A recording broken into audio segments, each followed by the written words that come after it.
क्या आपने कभी महसूस किया है कि ओवर थिंकिंग हमें आगे नहीं बढ़ाती, बल्कि एक ही जगह बार बार घुमाती रहती है। मन सोचता है कि वह समाधान खोज रहा है, लेकिन कई बार वह सिर्फ डर को ही दोहरा रहा है। श्री कृष्ण अर्जुन से कहते हैं कि मन चंचल है, इसे नियंत्रित करना कठिन है, लेकिन अभ्यास और वैराग्य से इसे स्थिर किया जा सकता है। जब हम रोज एक जैसी चिंता दोहराते हैं तो दिमाग उसी रास्ते को और मजबूत बना देता है। लेकिन अच्छी बात यह है,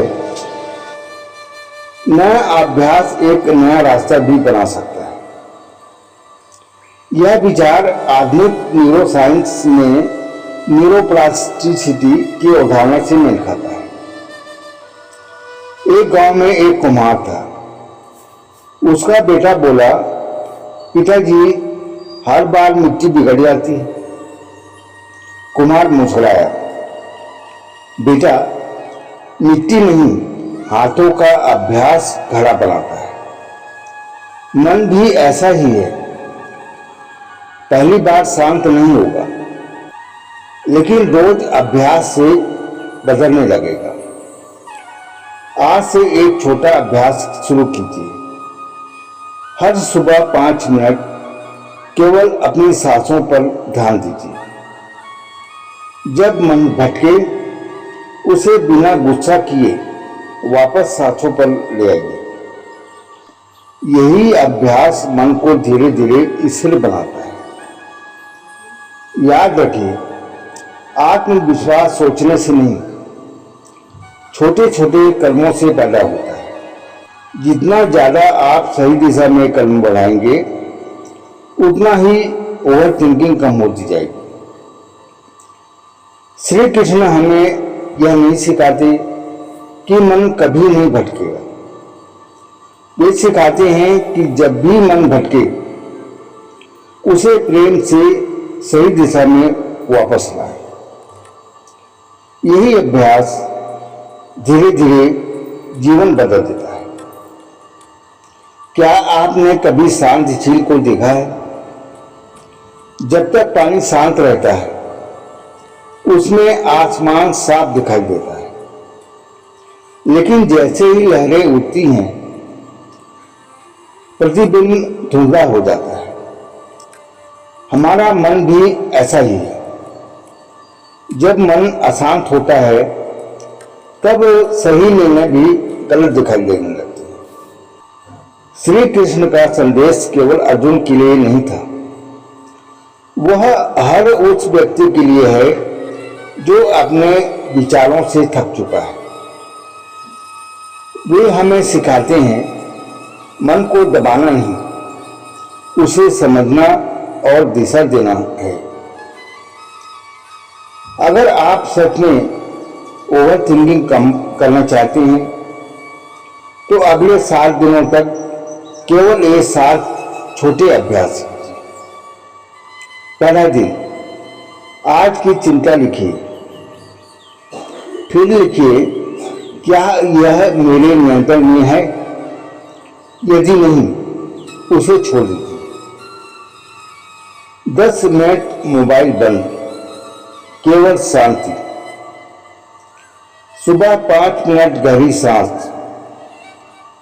चौथा दिन, 3 ऐसी बातें लिखिए जिनके लिए आप आज आभारी हैं। 5वां दिन, एक अधूरा काम पूरा कीजिए। 6वां दिन, किसी अपने से खुलकर बात कीजिए। 7वां दिन, पूरे दिन में केवल वर्तमान पर ध्यान देने का अभ्यास कीजिए। शायद 7 दिनों में आपकी पूरी जिंदगी न बदले, लेकिन आपकी सोच बदलने लगे। और याद रखिए, जिंदगी बदलने की शुरुआत हमेशा सोच बदलने से होती है। एक बूढ़ा माली रोज पौधे में पानी देता था। पहले कुछ दिखाई नहीं देता था, फिर धीरे धीरे अंकुर निकलता है। एक बच्चे ने माली से पूछा, आप रोज पानी देते हैं लेकिन पौधा अभी तक बड़ा क्यों नहीं हुआ? माली मुस्कुराया, बेटा, जो जड़ें मिट्टी के अंदर बन रही हैं वही कल पेड़ को मजबूत बनाएंगे। मन भी ऐसा ही है। अभ्यास का परिणाम तुरंत नहीं दिखता, लेकिन एक दिन वह आपकी सबसे बड़ी ताकत बन जाता है। अगर आज की इस पूरी यात्रा से आप केवल एक बात याद रखें तो वह यह हो, ओवर थिंकिंग का इलाज और ज्यादा सोचना नहीं, बल्कि सही दिशा में पहला कदम उठाना है। श्री कृष्ण हमें यही सिखाते हैं, मन को डर का दास नहीं, विवेक का साथी बनाइए। मन को दिशा दें, भाग्य अपने आप दिशा बदल लेगा।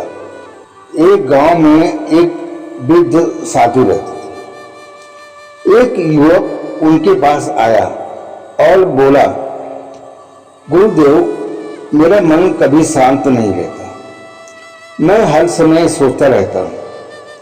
साधु ने उससे पानी का भरा एक गिलास दिया और कहा, इसे पूरे गांव में लेकर घूमो, लेकिन एक बूंद भी नीचे नहीं गिरनी चाहिए। युवक पूरे ध्यान से चला और वापस आ गया। साधु ने पूछा, रास्ते में लोगों ने क्या कहा? कौन मिला? क्या देखा? युवक बोला, मुझे कुछ दिखाई ही नहीं दिया, मेरा पूरा ध्यान गिलास पर था। साधु मुस्कुराए और बोले, यही जीवन का रहस्य है।